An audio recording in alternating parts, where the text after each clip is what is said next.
Chapter 2. The Falling Star. Then came the night of the first falling star. It was seen early in the morning, rushing over Winchester eastward, a line of flame high in the atmosphere. Hundreds must have seen it, and taken it for an ordinary falling star. Alban described it as leaving a greenish streak behind it that glowed for some seconds. Denning, our greatest authority on meteorites, stated that the height of its first appearance was about 90 or 100 miles. It seemed to him that it fell to Earth about 100 miles east of him. I was at home at that hour and writing in my study, and although my French windows faced towards Ottershaw and the blind was up, for I loved in those days to look up at the night sky, I saw nothing of it. Yet this strangest of all things that ever came to Earth from outer space must have fallen while I was sitting there, visible to me had I only looked up as it passed. Some of those who saw its flight say it travelled with a hissing sound. I myself heard nothing of that. Many people in Berkshire, Surrey and Middlesex must have seen the fall of it, and at most have thought that another meteorite had descended. No one seems to have troubled to look for the fallen mass that night. But very early in the morning, poor Ogilvy, who had seen the shooting star and who was persuaded that a meteorite lay somewhere on the common between Horsell, Ottershaw and Woking, rose early with the idea of finding it. Find it he did, soon after dawn, and not far from the sand pits. An enormous hole had been made by the impact of the projectile, and the sand and gravel had been flung violently in every direction over the heath, forming heaps visible 1.5 miles away. The heather was on fire eastward, and a thin blue smoke rose against the dawn.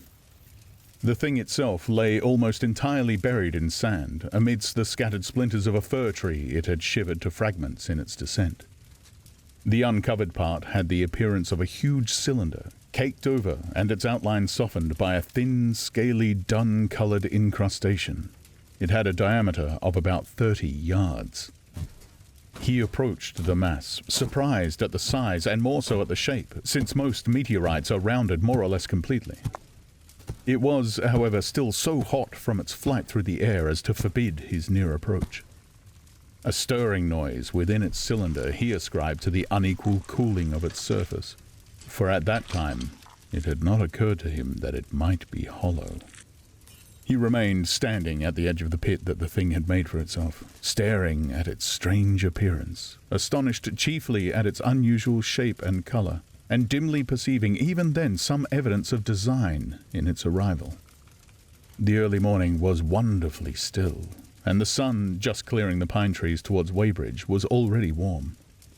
He did not remember hearing any birds that morning.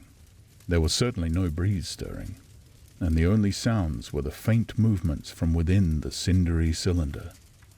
He was all alone on the common. Then suddenly he noticed with a start that some of the grey clinker, the ashy incrustation that covered the meteorite, was falling off the circular edge of the end. It was dropping off in flakes and raining down upon the sand. A large piece suddenly came off and fell with a sharp noise that brought his heart into his mouth. For a moment he scarcely realized what this meant, and although the heat was excessive, he clambered down into the pit close to the bulk to see the thing more clearly. He fancied even then that the cooling of the body might account for this, but what disturbed that idea was the fact that the ash was falling only from the end of the cylinder. And then he perceived that very slowly the circular top of the cylinder was rotating on its body.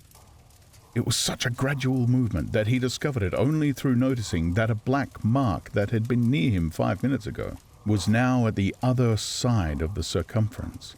Even then he scarcely understood what this indicated, until he heard a muffled grating sound and saw the black mark jerk forward an inch or so.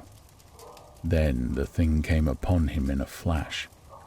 The cylinder was artificial, hollow, with an end that screwed out.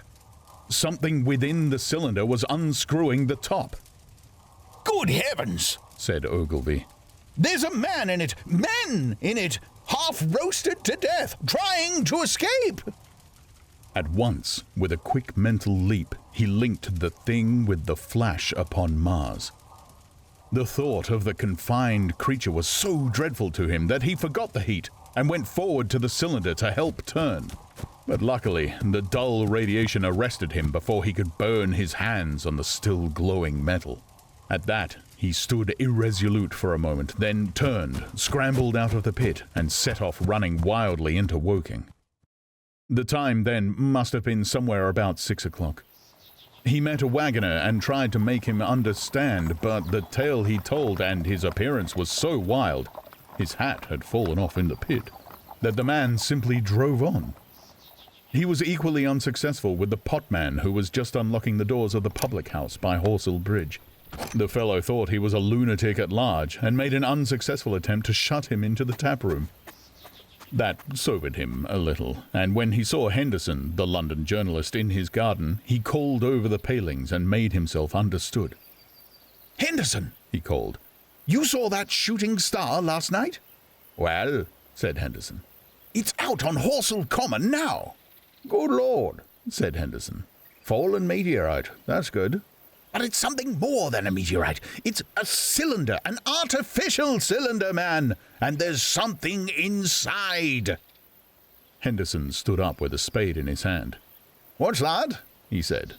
He was deaf in one ear. Ogilvy told him all that he had seen. Henderson was a minute or so taking it in. Then he dropped his spade, snatched up his jacket, and came out into the road. The two men hurried back at once to the common and found the cylinder still lying in the same position. But now the sounds inside had ceased, and a thin circle of bright metal showed between the top and the body of the cylinder. Air was either entering or escaping at the rim with a thin, sizzling sound. They listened, rapped on the scaly burnt metal with a stick, and, meeting with no response, they both concluded the man or men inside must be insensible or dead. Of course, the two were quite unable to do anything. They shouted consolation and promises and went off back to the town again to get help. One can imagine them, covered with sand, excited and disordered, running up the little street in the bright sunlight just as the shop folks were taking down their shutters and people were opening their bedroom windows. Henderson went into the railway station at once in order to telegraph the news to London. The newspaper articles had prepared men's minds for the reception of the idea. By 8 o'clock, a number of boys and unemployed men had already started for the common to see the dead men from Mars.